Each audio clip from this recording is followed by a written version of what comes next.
নমস্কার বন্ধুরা, বাংলা গল্পের সোনাঝুরিতে সকলকে স্বাগত। এ হচ্ছে ভিন্ন স্বাদের গল্প শোনার আসল মজা।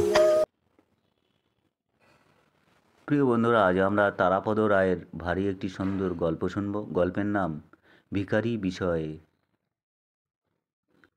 মাসের দ্বিতীয় শনিবার দুপুরে খেয়ে উঠে শারদীয় সংখ্যার একটা উপন্যাসের পাতা ওল্টাতে ওল্টাতে ঘুমিয়ে পড়েছিলাম। সকালে মাস খাবার বাজার করেছি, তারপর খবরের কাগজ বিক্রিওয়ালাকে ডেকে পুরনো খবরের কাগজ বিক্রি করেছি।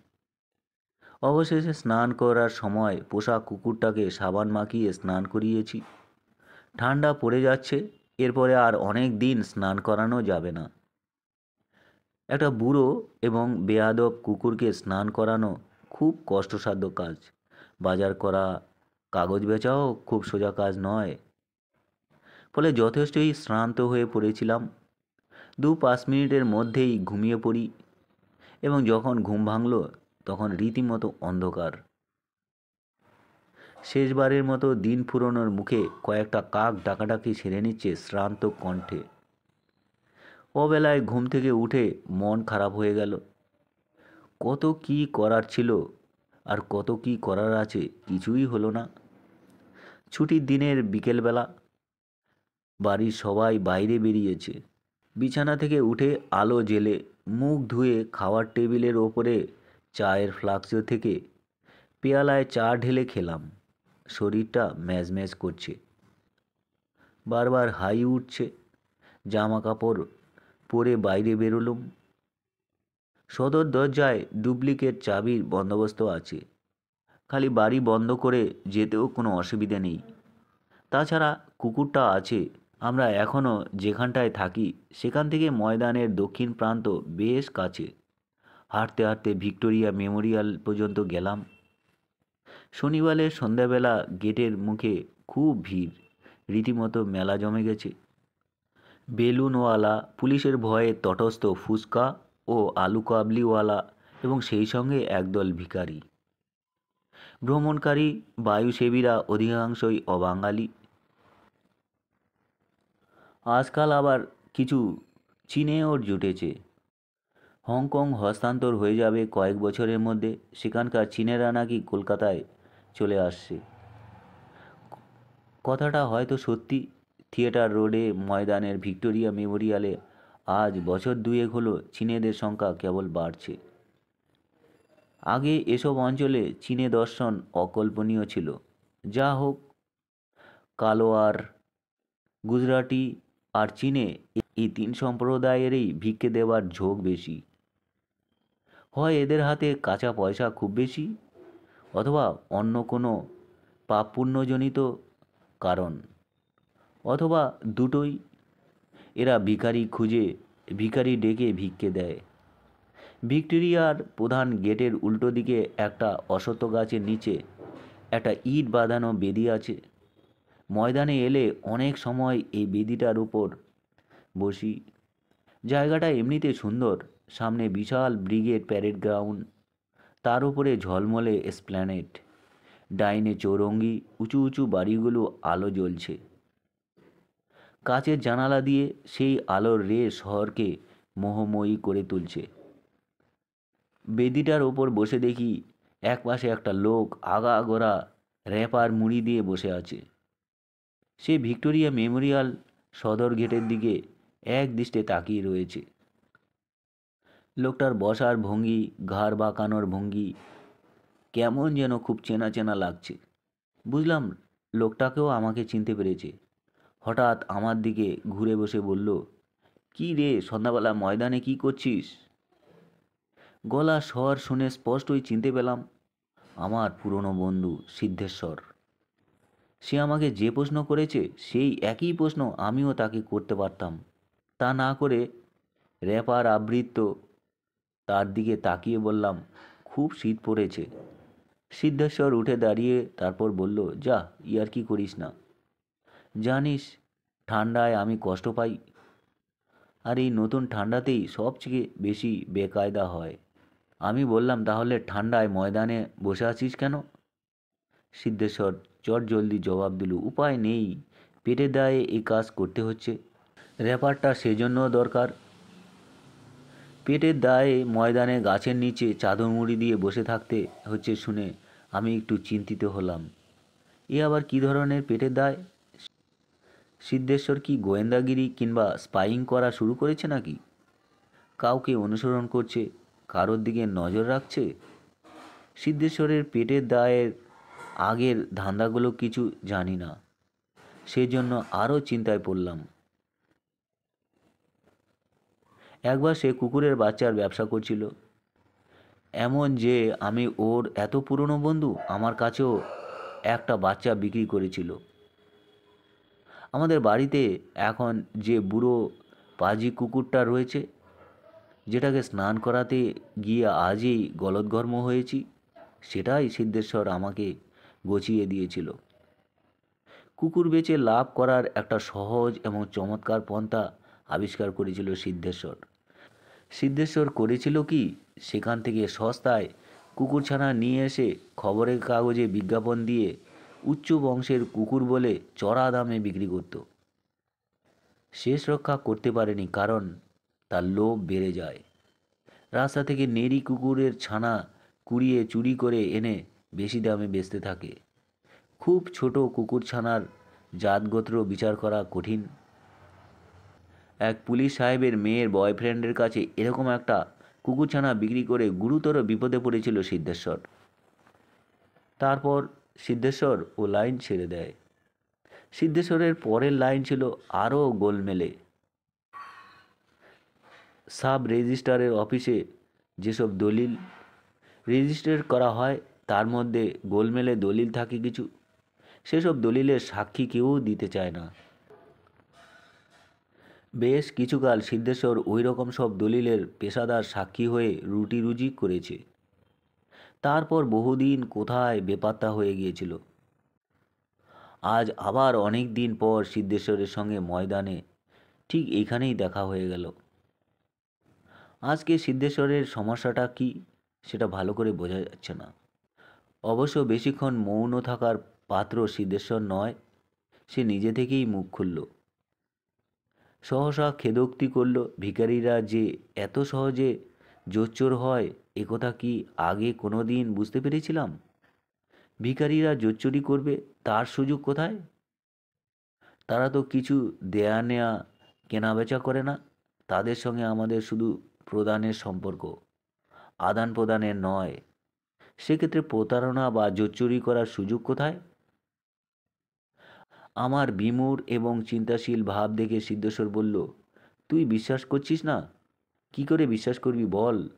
তোর তো আর নিজের সেই অভিজ্ঞতা নেই।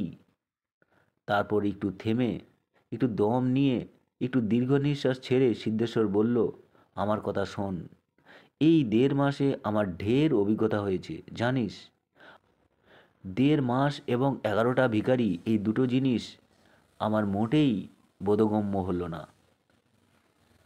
আমি আরও হতবাক হয়ে গেলাম। সিদ্ধেশ্বর নিজের মনে দাঁত কিরমির করে বলল, আমার 11টা ভিখারি, 11টাই ডিসঅনেস্ট, সব কটা পুরো জোচ্চোর। চাপ কিয়ে সিধে করে দিলে তবেই মন শান্তি হয়। অসাধু ভিখারিদের শিক্ষা দেওয়ার বিষয়ে সিদ্ধেশ্বরের খুব উত্তেজনা ও আগ্রহ দেখে আমি চিন্তিত হলাম। কি জানি ব্যাপারটা কি। সিদ্ধেশ্বর বোকা নয়, কখনোই বোকাই ছিল না। ছিল। সে উঠে দাঁড়িয়ে এগিয়ে বলল, আয়, আমার সঙ্গে আয়। আমি কিছুটা কৌতূহলবশত, বাকিটা এই মুহূর্তে কিছুই করা যাবে না, এবং বিনা বাক্য ব্যয়ে সিদ্ধেশ্বরের অনুসরণ করলাম। রাস্তা পার হয়ে ভিক্টোরিয়া মেমোরিয়ালের গেটের ভেতরে ঢুকে গিয়ে পাঁচিলের ওপারে আড়াল থেকে আঙুল দিয়ে দুজন ভিখারিকে দেখিয়ে সিদ্ধেশ্বর আমাকে বলল, এ দুটো আমার ভিখারি। আমি কিছুই না বুঝে সিদ্ধেশ্বরের মুখের দিকে তাকিয়ে রইলাম। নির্বিকার। সিদ্ধেশ্বর বললে চলল, আমার আর দুটো ভিখারি আছে, ওইদিকে উত্তরের গেটে, আর ওপাশে সেন্ট পলস ক্যাথিড্রালের সামনের গেটে। এ অবস্থায় বেশিক্ষণ চুপ করে থাকা মানায় না। আমি আর কি বলবো, গম্ভীর হয়ে বললাম, হিসেব ঠিক আছে? সিদ্ধেশ্বরও গম্ভীর গলায় বলল, ইয়ার্কি নয়, পুরো হিসাবটা এখনো হয়নি। 11টার মধ্যে গেল 6টা, আরও হাতে রইল 5টা। এই 5টার মধ্যে 2টোকে রেখেছি রবীন্দ্র সদনের সামনে, আর 3টে অন্য জায়গায়। কথার পিঠে কথা জোগানোর জন্য আমি বললাম রবীন্দ্র সদনে। সিদ্ধেশ্বর বলল, আরে সেটাই তো আমার সমস্যা। সেখানে শনিবার বিকেলে ভিক্ষের মার্কেট যেরকম, ভিক্টোরিয়াতেও একই তাই। দুদিকে সামাল দিতে হিমশিম খেতে হয়। রোববারে সকালবেলাও তাই। 4টে গির্জা আর 2টো, বাকি 5জনের ছুটি। প্রত্যেককে সপ্তাহে 1.5 দিন ছুটি দিতে হয়। আমি গো ধরে বললাম, সপ্তাহে 1.5 দিন ছুটি? গর্জন করে উঠল সিদ্ধেশ্বর, শুধু 1.5 দিন ছুটি নয়, দৈনিক 10 ঘন্টার ডিউটি। মিনিমাম ওয়েজ আইন মেনে প্রত্যেককে 18 টাকা 70 পয়সা করে দিতে হয়। এছাড়া স্পেশাল মজুরি। এতক্ষণে আমি একটা আসল প্রশ্ন খুঁজে পেলাম। জিজ্ঞাসা করলাম, ওদের তুই টাকা দিতে যাবি কেন? ওরা তো যে যার মতো ভিক্ষে করে পাচ্ছে। সিদ্ধেশ্বর অনেক দিন পর আমার মাথায় একটা চাটি মেরে বলল, তোর কবে বুদ্ধি হবে রে? ওই ভিক্ষের পয়সাগুলো তো আমার। ওদের তো আমি মাইনে দিয়ে রেখেছি। 11টা লোকের দৈনিক 200 টাকার উপর মাইনে দিতে হয়। তার উপরে গাড়ি ভাড়া, বাস হোক ট্যাক্সি হোক। 7টা বাজতে খুব বেশি বাকি নেই। আর একটু পরেই ভিক্টোরিয়া মেমোরিয়ালের বাইরের দরজাগুলো বন্ধ হয়ে যাবে। সিদ্ধেশ্বর আমাকে প্রায় ঠেলতে ঠেলতে দক্ষিণ দিকের গেটের অভিমুখে নিয়ে যাচ্ছে। এরই মধ্যে সিদ্ধেশ্বর আমাকে বোঝাচ্ছে, সবচেয়ে শয়তান হলো ওই খোড়া ভিখারিগুলো। এরপর কিছু একটা ভেবে সিদ্ধেশ্বর আমাকে বলল, তুই খোড়া ভিখারিদের নিয়ে কি যেন লিখছিলিস? ভিখারির প্রসঙ্গে এই প্রশ্ন উঠতেই আমি সায় দিলাম। সিদ্ধেশ্বর জিজ্ঞাসা করল, কি যেন গল্পটা? আসল ব্যাপারটা এরকম কিছু নয়। আমার কথা শুনে খুব উৎসাহিত হয়ে, তুই প্রবলেমটা ঠিক ধরেছিস। হাঁটতে হাঁটতে সিদ্ধেশ্বর কথা বলে যাচ্ছে, জানিস, ভালো একটা মেয়ে ছেলে ভিখারি রেট 30-35 টাকা। আমি বললাম, তা জানি না।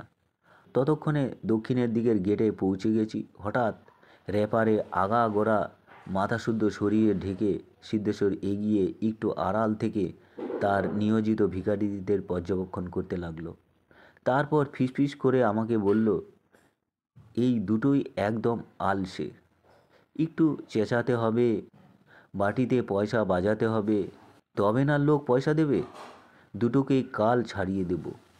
একটু থেমে পরামর্শ চাওয়ার ভঙ্গিতে সিদ্ধেশ্বর আমাকে বলল, ভাবছি এবার একটা লেপার ব্যান্ড করব। আমি ক্লান্ত হয়ে পড়েছিলাম, তবু ভদ্রতার খাতিরে জিজ্ঞাসা করলাম, লেপার ব্যান্ড কি আবার? লেপার ব্যান্ড জানিস না?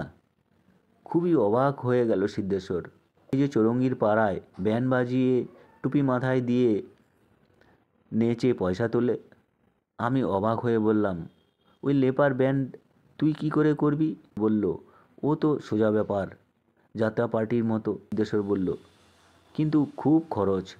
লাভ আছে বটে, তবে ওরকম একটা দল বানাতে 20-25 হাজার টাকা লেগে যায়। তারপরে থানা পুলিশ আছে। আমার এবার বাড়ি ফেরার দেরি হয়ে যাচ্ছে।